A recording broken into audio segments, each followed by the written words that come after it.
자, 오늘 관심 종목을 보기 전에 지금 시간에 증시에 영향을 미칠 수 있는 이벤트가 발생을 해서 그거 잠깐 언급을 드리도록 하겠습니다. 하나의 에어로스페이스가 3조 6천억 규모의 유상증자 발표를 했는데, 우리가 주식하다 보면 이런 것들이 자주 발생을 해요. 며칠 전에 삼성 SDI도 그랬고, 또 3일 전에는 로보티즈가 생뚱맞게 물적 분할에 대한 이벤트가 발생을 했죠. 근데 지금 하나 에어로스페이스, 한화 시스템, 한화 오션 이런 애들은 그동안의 시장의 주도주였어요. 그러다 보니 얘네들이, 물론 저는 주주는 아니지만 얘네들이 증시에 미치는 영향이 큽니다. 그래서 개별 종목들이 그 영향으로 또 밀리는 피해를 받게 됩니다. 근데 이런 이벤트가 발생을 할 때 가장 조심해야 되는 게 자의적인 해석을 적당히 해야 돼요. 아니면 해석을 하면 안 돼요. 우리가 개인들이 할 수 있는 것은 대응이라는 것밖에 할 게 없어요. 지금 이런 자리에서 빠르게 지금 시간의 하한가를 왜 갈까요? 이 대응하는 사람들이 시간에 잘라내는 그런 사람들이 있겠죠. 누구는 약손절, 누구는 수익을 반납하는 그런 판단을 할 겁니다. 그 매도가 매도를 부르는 거죠. 그래서 시간에 하한가를 들어간 거고, 차후에 이 악재를 덮어버릴 만한 어떤 호재가 나오면 주가는 다시 올라가겠죠. 근데 이 부분이 가장 중요해요. 여기에서 내가 내렸다 올라가겠지, 이거는 빚을 갚기 위한 게 아니고 투자를 위한 거다라고 긍정적으로만 해석을 해버려요. 그러니까 내가 주가가 내렸다가 올라갈 거야. 그래서 나는 좀 더 버텨볼 거야. 내가 긍정적으로 해석한다고 해서 주가가 올라가나요? 그걸 먼저 생각해야 돼요. 내가 긍정적으로 해석한다지만 시간의 하한가를 가고 있다는 것은 시장에서는 긍정적이지 않다라는 얘기예요. 근데 이거를 대부분의 사람들은 노를 외칠 때 나 혼자 예스를 외칠 거야 라고 하면서 긍정적으로 해석을 해서 여기서 버텨. 근데 정말 장기 투자자는 이 이벤트를 몰라요. 진짜 장기 투자자는 이 이벤트가 발생을 했는지도 모를 거예요. 근데 매일매일 차트를 보는 사람들은 말은 장기 투자자라고 하지만 단기 매매 성향이란 말이에요. 단기 매매자가 갑자기 중장기 투자 관점에 해석을 해버려요. 중장기 관점으로 물론 시설 투자를 위해서 유상증자를 한다면 중장기적으로는 좋은 호재죠. 그런데 이거는 중장기 관점으로 해석이잖아요. 주가가 2년 사이에 1000% 올랐어요. 근데 여기에서 아무리 중장기적으로 좋다고 하더라도 2000%를 기대하는 건가? 100만원, 200만원 그걸 기대한다면 우리가 몇 년 전에 2차 전지 때 똑같은 경험을 했습니다. 주가는 결국에는 우리가 그런 얘기예요. 이게 정말로 악재가 아니라면 이 악재는, 그러니까 지금 악재인데 이걸 덮을 만한 호재가 나와서 주가가 다시 올라간다면 75만 원을 넘어가겠죠. 75만 원에도 괜찮다라고 해서 샀으니까 지금 마이너스를 보고 있는 분도 몇 분 계실 거예요.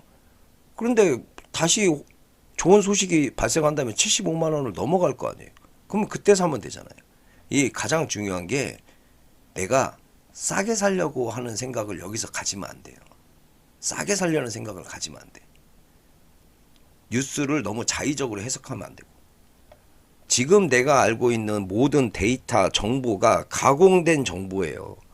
만들어낸 정보란 말이에요. 그런 가공된 데이터를 주가가 어느 정도 올랐는지도 보면서 판단을 해야지, 그냥 지금은 악재지만 나중에는 호재다, 그거는 3년 5년 뒤의 얘기예요. 그래서 이런 이벤트가 발생할 때는 그냥 받아들이는 게 최선이에요. 아니면은 대응이라는 것을 안 할 거면 아예 안 해야 돼. 대응을 안 한다는 얘기는 추가 매수도 안 한다는 얘기예요. 손절도 하기 싫으면은 추가 매수도 하면 안 돼요. 이런 착각이 빠지기 쉬워요. 75만 원이 55만 원이 되면 싸다. 싸긴 뭐가 싸요. 1000%짜리가 900% 위치에 있는 것 뿐인데 이런 착각에 빠지면 안 돼요. 싸긴 뭐가 싸. 비싼 거지. 여기도 비싸고 여기도 비싼 거예요. 왜 자꾸 싸다라고 착각을 해요? 그거는 이 그림을 봤으니까 싸 보이는 거지. 이게 없다면 여기서도 싸다라고 생각했나요? 비싸다라고 생각했잖아요. 근데 여기서 주가가 이렇게 떨어졌다고 싸다. 그건 여기보다 여기 대비 싸 보이는 거지. 결코 싼 게 아니라는 거죠. 분명한 건 이 종목이 1000%가 올랐다라는 것을 까먹으면 안 돼. 1000%나 500%나 똑같이 비싸다라는 거예요. 그런 부분을 생각을 꼭 하시면서 판단을 하시면 좋겠다. 자, 일단 관심 종목으로 첫 번째는 유한양행이고요. 유한양행은 간단하게 12만원 요 박스 기준으로 매매를 하면 될 것 같고, 요 추세 넘어갔죠. 그래서 윗꼬리를 달았지만 이 윗꼬리는 단기 여기 매물대 소화 과정으로 보여집니다. 그래서 이 하방에 12만원 라인은 이탈하는 게 안 나와야 된다, 이렇게 좀 보고 있습니다. 다음 종목은 제닉이고요. 화장품 관련주죠. 추세 이런 지금 저항을 맞았습니다. 그래서 상방으로 25,000원을 넘어갈 때 보는 게 좋을 것 같습니다. 크게 보면은 이런 식으로 주가가 움직이고 있죠. 그래서 여기를 넘기면은 또 새로운 파동을 가져갈 걸로 기대가 됩니다. 다음 종목은 현대제철이고요. 현대제철은 지금 5일선 이탈했던 5위평 이탈했던 이 음봉의 시가를 회복할 때 보도록 하겠습니다. 29,800원 넘어갈 때 보도록 하고요. 35,000원까지는 뭐 가능해 보이긴 합니다. 퀄리타스 반도체이고요. 퀄리타스 반도체는 이게 그냥 이 기준으로 매매를 하면 좋긴 한데 너무 그래요. 그래서 얘는 돌파 관점으로 보도록 하겠습니다. 돌파 18,000원을 돌파할 때 보도록 하고요. 장 초반에 빠르게 넘어가야 됩니다.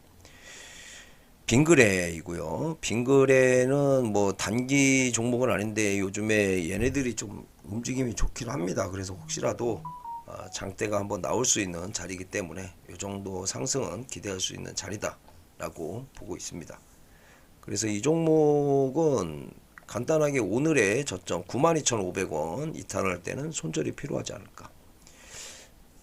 바라옵건데 만약에 우주항공 이쪽에서 돈이 좀 빠진다면, 최근에 돈이 좀 바닥에서 많이 몰리고 있는 2차전지 쪽으로도 수급이 몰릴 가능성도 있습니다. 그래서 LG화학을 그런 관점으로 뽑았습니다. 근데 이렇게 2차전지는 아시겠지만 많은 사람들이 물려 있어요. 많은 사람들이 물려 있단 말이에요. 그런데 이 단단하다는 얘기예요. 그러니까 올라가면은 던지는 사람이 많다라는 거죠. 물을 타가지고 비중이 커진 사람들이 올라갈 때마다 뭐 다 던지는 사람, 절반 던지는 사람, 뭐 10분의 1만 던지는 사람, 이런 사람들 때문에 이렇게 단단하게 매물대가 쌓여 있는 종목에서는 올라갈 때는 트위스트를 출 수밖에 없다. 이거를 인정을 하고 종목을 봐야 돼요. 이게 나올지 안 나올지는 몰라요. 그죠? 그래도 이런 게 나올 수도 있겠다. 흔들어 제낄 수도 있겠다. 그리고 난 다음에 올라갈 가능성도 있다. 이렇게 생각하는 거고, 그냥 올라갈 거야. 많이 떨어졌으니까 그냥 올라갈 거야 라고 판단하는 거하고는 정말 큰 차이가 납니다. 그래서 LG화학 지금 현재가에서는 30만원 요 자리를 목표가로 잡아볼 수가 있겠습니다. 마지막 종목은 메가스터디입니다. 그냥 이런 추세 정도로 보면 좋을 것 같아요. 그래서 단기로도 추세 저항이 돌파가 나왔고요. 이렇게, 그죠? 그래서 이 종목은 요 정도를 손절가로 잡으면 좋을 것 같습니다. 38,000원 손절가로 해서 살짝 눌렸을 때 공략을 해보도록 하고요. 1차 목표가는 45,000원이 되겠습니다. 44,000원 44,000원까지만 목표가를 보도록 하겠습니다. 자, 오늘 관심 종목은 이렇게 살펴보고요. 뭐 이것도 잠깐 언급을 드려보면 HLB 그 FDA 승인 관련해서 그런 이슈가 있어요. 근데 이것도 비슷한 얘기예요. 얘도 어떤 돌발 이벤트예요. 돌발 이벤트. 근데 중요한 거는 개인적으로는 이런 차트 관심이 1도 없습니다. 여기에서 우리가 딱 하나만 버리면 돼요. 대박에 대한 꿈을 버리면은 스트레스 받을 일이 없어요. 그러니까 여기에서 막 이 떨어지고 있는 음봉에서 이거를 막 자의적으로 해석을 해. 종토방 다니면서 그런 얘기 듣고 그 모든 원인이 뭐예요? 대박에 대한 꿈이잖아요. 그걸 내려놓으면 쪽박도 안 차요. 근데 여기에서 주가가 간단하게 봅시다. 이탈했잖아요. 여기 이탈했잖아. 이거 이탈하면 안 된다라고 우리가 기본적으로 배우잖아요. 이탈했잖아요. 이탈했다가 반등이 나올 수는 있겠죠. 근데 어차피 FDA 승인이 나가지고 이게 정말로 좋다면 9만 원만 넘어가겠어요? 10만 원도 넘어가고 20만 원도 넘어가고 이렇게 막 가겠지? 그러면 9만 원 넘어갈 때 사면 되잖아요. 여기에서 이렇게 위아래로 흔들어 제끼는데 이거를 내가 뭐 하려고 자의적으로 해석을 해가지고 여기서 스트레스를 받냐고요. 날도 풀리고 있는데. 그래서 이런 애들도 마찬가지예요. 조건이 충족이 이렇게 되고 있는데 매수해야 할 조건이 안 맞는데 이거를 그냥 뉴스만 보고 자의적으로 해석을 해버린다고요. 그럼 여기에서 이만큼 올라가는 거 이거 먹으려고 그렇게 열심히 해석하냐 이거죠. 아니잖아. 이것까지 노리는 거잖아. 그럼 이때 사면 되지. 뭐 하려고 이 밑에서 이렇게 스트레스 받냐. 이것도 마찬가지예요. 내가 싸게 살려는 생각을 버리면은 정답이 보여요. 이 정도 말씀을 드리도록 하겠습니다.